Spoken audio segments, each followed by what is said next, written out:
All right. Hey, everybody. What we're going to talk about today is American Romanticism, just the basics of it.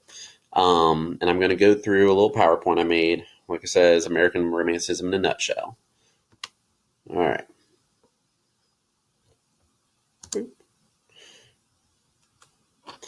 All right. So, American Romanticism, the first real movement of literature in America, started in the early 1800s. So you can see 1820, 1860s, usually the time period of American Romanticism. Romanticism didn't originate in America.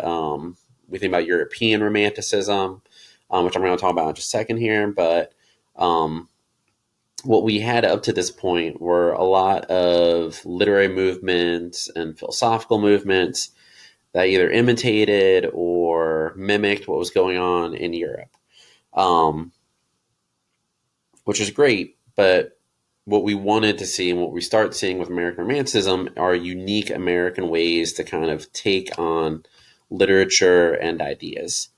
As far as fiction goes, the most notable authors were James Fenimore Cooper, most famous for Last of the Mohegans, Deerslayer, um, kind of adventure romanticism that takes place usually around the French Indian War and a little bit before and a little bit after that. Um, Nathaniel Hawthorne, who we know from House of Seven Gables and The Scarlet Letter, as well as a lot of short fiction and a couple other longer pieces. Um, but with Nathaniel Hawthorne, we're going to see a lot of the influence of nature, the individual, and other ideas that are really prominent in Romanticism. Herman Melville, who's most famous for Moby Dick, though he also wrote Billy Budd and some other pieces that often deal with nautical or ocean faring. But he also is very consumed by ideas of nature and relationships of the individual to nature, which are what we're going to see in a lot of the Romantic writers.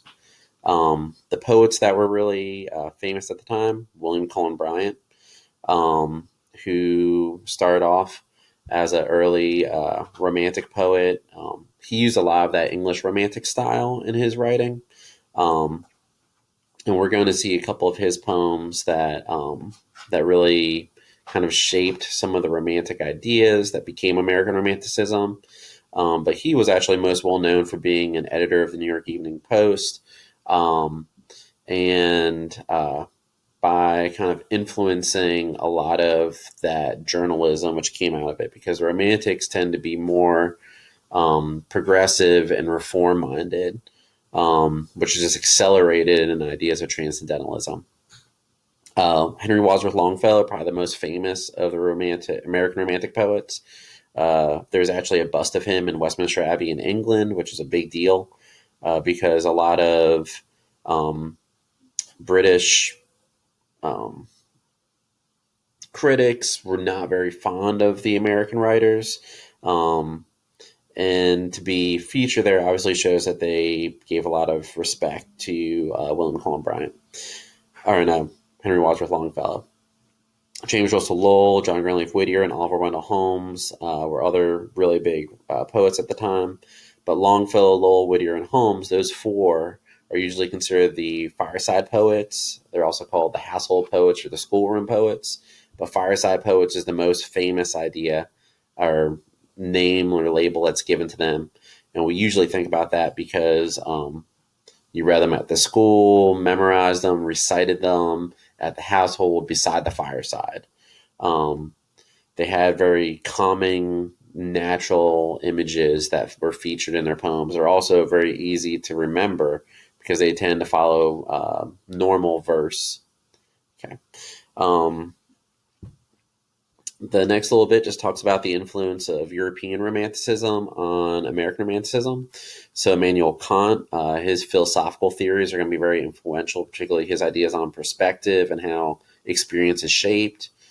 British Romantics like Wordsworth and Coleridge, whose lyrical ballads basically formed the foundation for English Romanticism, with ideas about the imagination and how nature helped shape and were featured through the imagination, and how um, writing came from experience and then inspiration, and those things kind of combined into the imagination, what the imagination could create.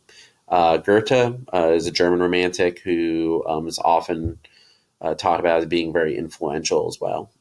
They all kind of influenced American Romantics, but American Romanticism is definitely going to be a little different, had that American flair, like you see in this last little bit, because of our unique history and our landscape, which is different than any of those European countries. It was definitely being shaped in a very different way. American Romantics were preoccupied with democracy, freedom, ideas that rooted back in the American Revolution, um, ideas of the individual being against outside factors.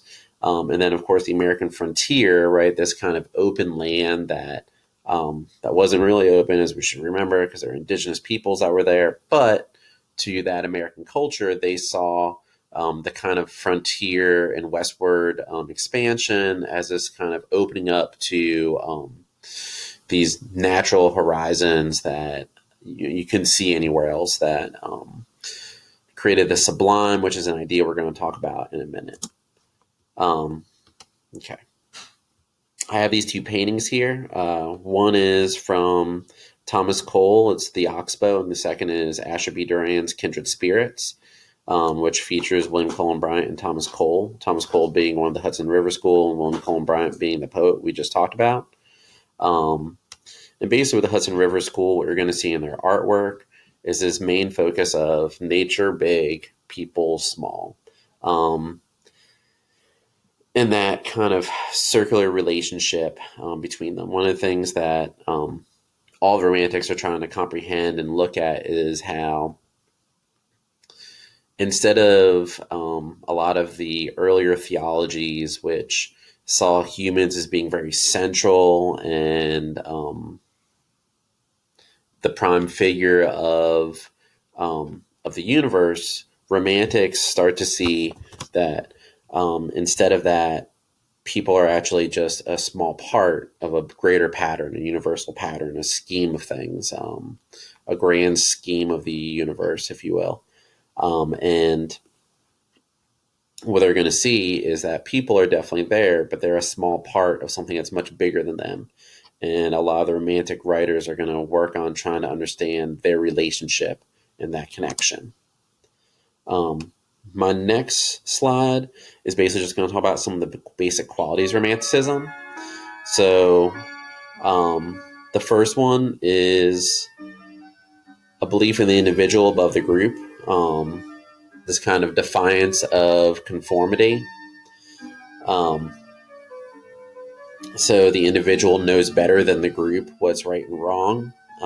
They're going to believe in the second quality of intuition and instinct.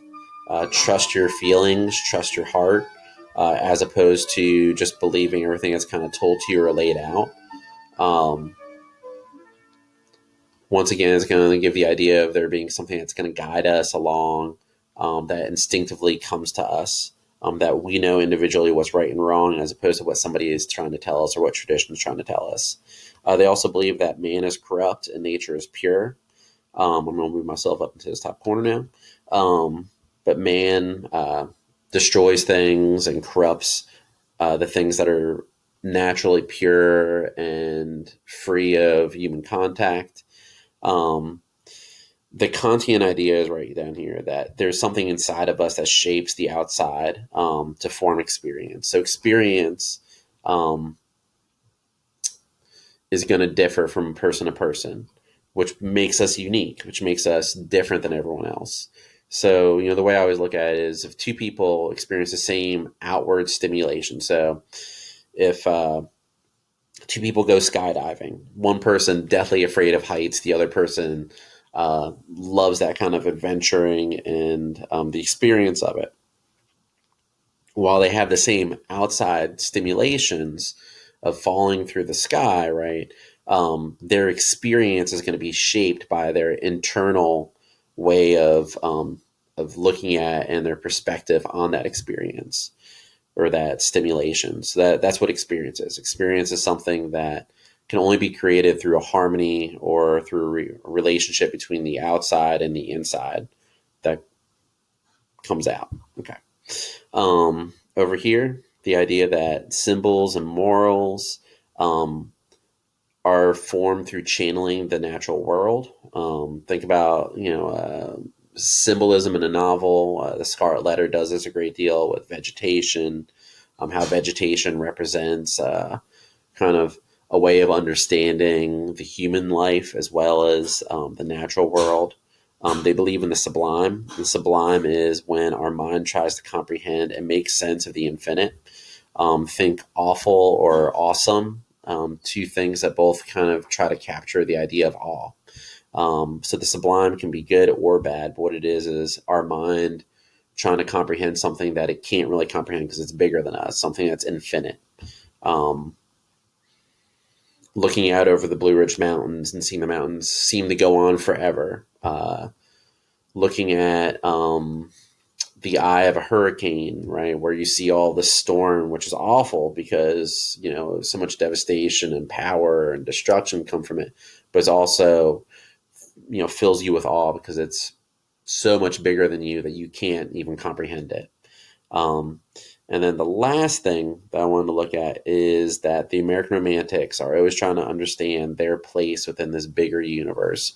So there's a lot of working on patterns and seeing how humans fit into it, and ideas of life and death become more involved in how do our life and death processes and cycles work within greater systems of management of natural ecology. So we start seeing that kind of influence of nature here. Okay. So think we're good. I'm going to go ahead and finish this recording. We will look at some poems that will further kind of talk about these ideas of romanticism and American Romanticism.